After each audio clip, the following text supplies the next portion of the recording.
muffin bread. I have not had heat. Well, actually, I still don't have heat.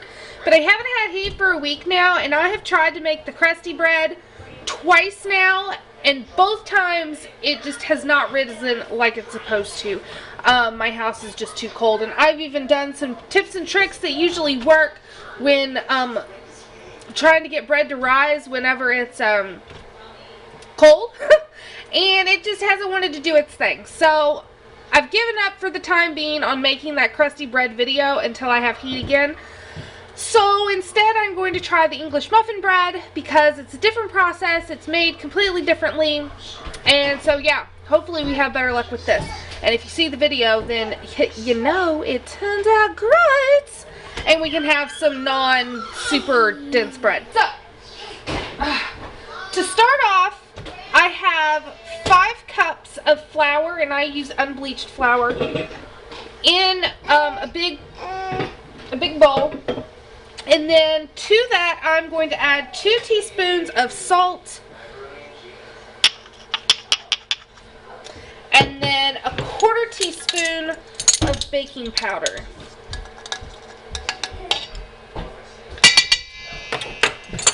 And then we will whisk that together really well, get everything incorporated. Now, depending on the day you make your bread, you may need a little more flour, you may need a little less. We're just going to start with 5 and see how we go.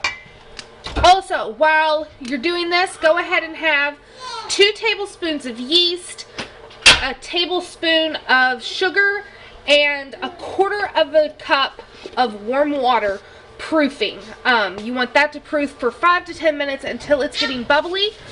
And so I always start that first, then start mixing.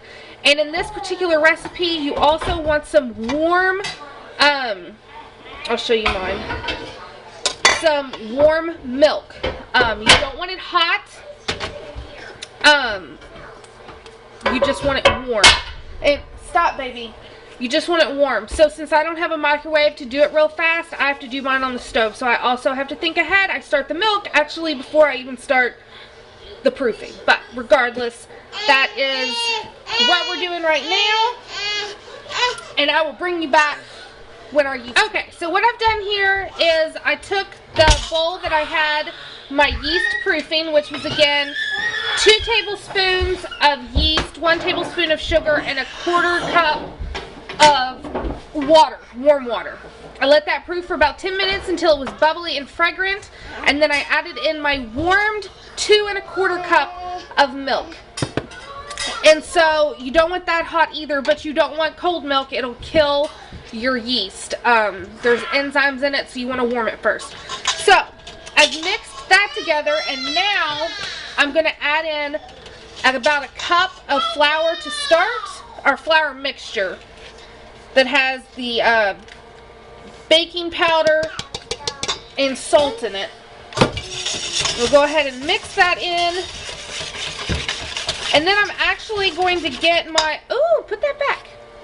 I'm actually going to get my hand mixer out, and I'm going to blend this and slowly incorporate the rest of the flour, or as much as I need. We want a goopy, thick consistency. So I'm going to get...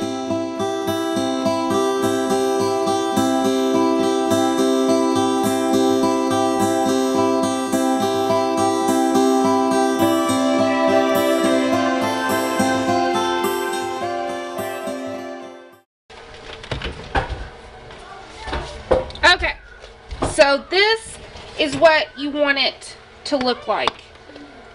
It's very sticky and goopy. It's goopy. So that is what you want, and you can see I probably have 1/2 cup of flour that I have not used yet.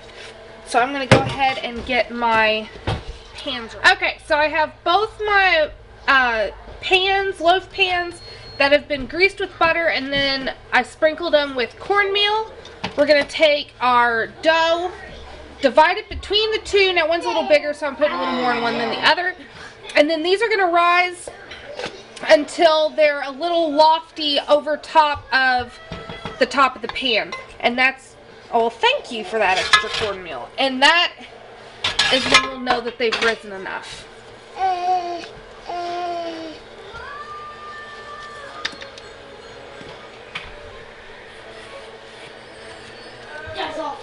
Alright, so you can see that my bread actually rose. Yay!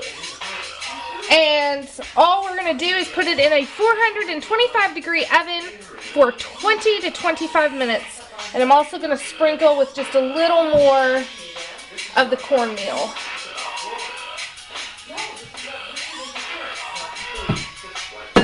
Alright, here is the bread. Both my loaves turned out perfect, and look at that. Beautiful pockets. And now this is a toasting bread, so it has the exact texture of an English muffin before it's been toasted. And then I just toasted this piece for me. I'm gonna get ready and put some butter on it. But I just love, love, love this bread.